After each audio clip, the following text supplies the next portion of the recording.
Bismillah.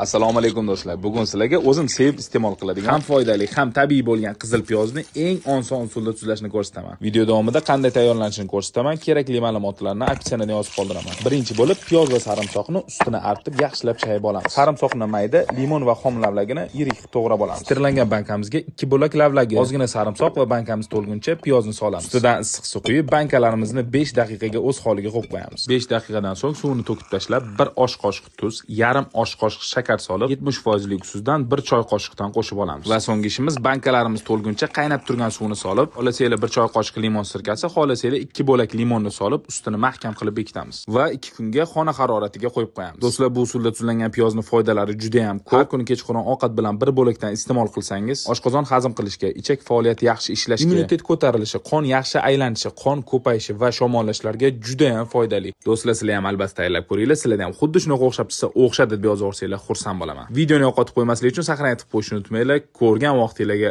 rozi bo'linglar. Hammaga rahmat.